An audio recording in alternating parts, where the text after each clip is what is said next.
Halo, kini saatnya saya Rusdi Maulana mengantarkan sejumlah informasi dari Makassar untuk Anda. Sejumlah berita aktual dan menarik akan kami sajikan untuk Anda dan berikut 3 berita utama hari ini. Tanah longsor menutupi badan jalan sepanjang 30 meter di Kabupaten Sinjai. Buronan kawanan peneror anak panah di jalan raya di Kota Makassar ditangkap polisi. Menikmati bermain sambil belajar sejarah Benteng Rotterdam di Kota Makassar.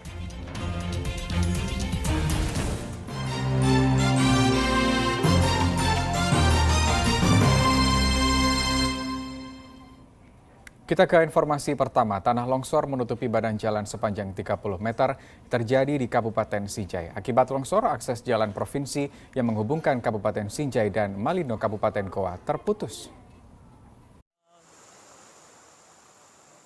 Tanah longsor menghantam Kabupaten Sinjai akibat hujan deras sejak Senin dini hari hingga Senin siang. Longsor tersebut menutupi akses jalan provinsi yang menghubungkan Kabupaten Sinjai dan Malino, Kabupaten Goa. Petugas dari Badan Penanggulangan Bencana Daerah BPBD Kabupaten Sinjai langsung melakukan pembersihan sisa material longsor. Tanah longsor diperkirakan menutupi badan jalan sepanjang 30 meter dengan ketebalan longsor mencapai 2 meter. Kepala BPBD Kabupaten Sinjai mengatakan wilayah di Sinjai Tengah dan Sinjai Barat memang rawan terjadi longsor bila diguyur hujan deras dikarenakan struktur tanah yang labil. Kejadian ini diperkirakan tadi subuh setelah diguyur hujan deras semalaman, dan seperti yang kita lihat kurang lebih 30 meter badan jalan tertutup dengan material longsor, sehingga bukan hanya kendaraan, pejalan kaki pun tidak bisa melintas di area ini mengingat timbunan material longsor ini cukup dalam dan tanahnya cenderung berlumpur, sehingga tidak ada pengguna jalan yang bisa melintas di jalan ini. BPBD Kabupaten Sinjai akan mengerahkan alat berat untuk membersihkan material longsor, mengingat jalan tersebut merupakan jalan yang ramai dilalui pengendara baik dari arah Goa menuju Sinjai maupun sebaliknya. Andi Muhammad Sardi melaporkan dari Kabupaten Sinjai. 2 orang terluka akibat serangan geng motor ke pemukiman warga di Kota Makassar. Penyerangan nyaris berulang tetapi gagal setelah Brimob mengejar kawanan tersebut. 20 terduga pelaku digiring ke kantor polisi. Teror kawanan geng motor menyasar permukiman warga. Kali ini geng motor beraksi di Jalan Adiaksa Baru, Lorong 5, Kecamatan Panakukang, Kota Makassar, Senin dini hari. Tindakan geng motor membuat 2 warga terluka akibat anak panah di lengan kiri dan tangan kanan. Seorang remaja dievakuasi setelah bersembunyi di toko swalayan karena dikejar geng motor dengan senjata tajam. Selain itu, 1 mobil warga dilaporkan rusak terkena lemparan batu saat teror geng motor terjadi. Baku lempar batu tadi, Om. Baku lempar batu? Iya. Di mana baku lempar batu? Pas di sini tadi lempar batu. Berapa banyak tadi kita lihat? Ya.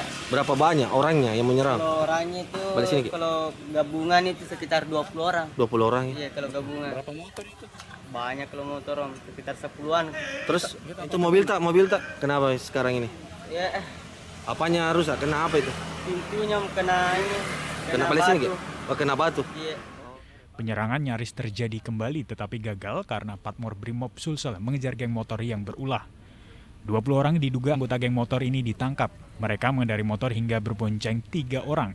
Selain itu dari tangan terduga pelaku didapatkan berbagai jenis senjata tajam.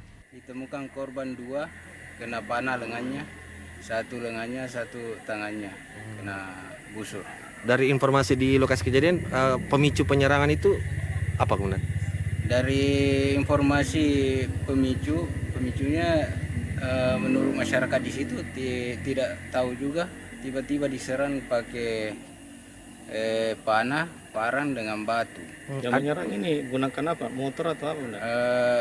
Informasi dari masyarakat situ menggunakan motor.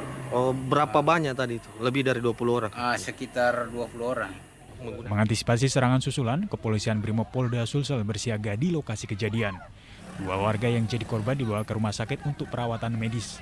Andi Muhammad Sardi melaporkan dari Kota Makassar. Buronan kawanan pemotor peneror anak panah di Jalan Raya di Kota Makassar ditangkap polisi. 6 remaja yang ditangkap, 2 diantaranya merupakan otak pembusuran. Polisi unit Reskrim Polsek Taman Larea, Kota Makassar, Selasa dini hari menangkap 6 remaja yang diduga terlibat dalam aksi teror anak panah terhadap sejumlah pengendara di jalan raya. Keenam remaja ini ditangkap di perkampungan nelayan yang berada di Jalan Untia, Kecamatan Biringkanaya, Kota Makassar. Saat ditangkap, keenamnya tengah asik berpesta miras. Guna penyelidikan lebih lanjut, 6 remaja ini digelandang ke Mako Polsek Taman Larea. 2 di antara 6 remaja yang tertangkap merupakan pelaku teror anak panah, yakni Anil dan Akbar Ramadan Ahmad. Keduanya merupakan eksekutor yang melepaskan anak panah ke sejumlah pengendara serta warga di Jalan Pontojai 29 April 2022. Dari aksi teror itu, 1 orang warga, Saharudin, terluka di bagian lengan kanannya karena tertancap 2 anak panah. Kawanan pemotor peneror anak panah saat itu berjumlah 8 orang. Setelah kami mendapat informasi bahwa terjadi pembusuran di terowongan 2, kami tim Opsional 1 mencari informasi sekitar TKP. Setelah kami mendapat informasi bahwa salah satu pelaku atas nama JM, kami bergerak ke lokasi, tepatnya di Desa Nelayan. Pada saat kami melakukan penggerebekan ke kelompok pemuda ini sementara minum-minum di pinggir laut, makanya kami upayakan untuk menangkap mereka. 2 orang diketahui sebagai pelaku pembusuran, sedangkan 4 remaja lainnya wajib lapor karena tidak terbukti terlibat dalam aksi teror anak panah. Hingga kini polisi masih melakukan pengejaran terhadap 6 orang rekan 2 pelaku pembusuran. Andi Muhammad Sardi melaporkan dari Kota Makassar. Ya, mengantisipasi penyebaran virus hepatitis di Provinsi Sulawesi Selatan, Dinas Kesehatan Provinsi meminta semua fasilitas kesehatan, termasuk kesehatan pelabuhan dan bandara, untuk memperketat pelacakan di masyarakat. Adanya temuan paparan virus hepatitis yang menyebabkan meninggalnya 3 orang anak di Jakarta membuat pemerintah daerah Sulawesi Selatan mulai mengantisipasi adanya penyebaran virus mematikan tersebut. Meski di Sulawesi Selatan belum ditemukan adanya temuan kasus, namun paparan virus hepatitis ini dijadikan kejadian luar biasa pada April lalu oleh Badan Kesehatan Dunia. Dinas Kesehatan Provinsi Sulawesi Selatan pun meminta semua fasilitas kesehatan di 24 kabupaten kota, termasuk unit kesehatan di bandara dan pelabuhan, untuk melaporkan jika ditemukan gejala awal dari hepatitis ini. Gejala umum hepatitis termasuk muntah, diare hingga kejang-kejang, terutama yang menyerang anak-anak usia bayi hingga 16 tahun. Meski belum ditemukan, namun Dinkes Provinsi akan menangani langsung jika ditemukan kasus terduga hepatitis. Kalau dikatakan screening ketat, harus screening ketat. Kenapa? Karena ini kita harus cegah. Jangan nanti ada korban baru kita mau lakukan screening. Nah, salah satu screening yang ada itu adalah mengantisipasi adanya gejala-gejala. Jadi kalau ada gejala-gejala yang timbul seperti adanya mual, ada muntah, ada diare, ada demam, malah ada kekuning-kuningan, ada kejang, dan bisa hilang kesadaran, sebelum itu semua terjadi kita sudah harus mengantisipasi. Jikalau gejala itu ada, segera laporkan kepada kami di Dinas Kesehatan Provinsi, kami akan tangani dan kami akan lakukan gerakan cepat untuk penanganan ini. Saat ini kasus dugaan hepatitis juga belum ditemukan di Kota Makassar, namun pemerintah Kota Makassar berjanji akan menurunkan 5.000 tim detektor jika terdapat laporan adanya kasus dengan gejala hepatitis di Kota Makassar. Dan saya sudah perintahkan untuk dipantau semua puskesmas, di semua rumah-rumah, kan kita punya detektor. Ya, kalau memang ada eskalasi tertentu, sekarang belum ditemukan eskalasi tertentu. Nah, kalau ditemukan, kami akan turunkan detektor semua, 5.000 detektor mendeteksi dari rumah ke rumah. Temuan hepatitis di sejumlah negara di dunia menjadi ancaman baru di Indonesia. Apalagi pelonggaran mobilitas penduduk setelah menurunnya kasus COVID-19 di Indonesia dikhawatirkan membuat warga abai akan adanya kemungkinan paparan dari virus hepatitis. Andi Muhammad Sardi melaporkan dari Kota Makassar.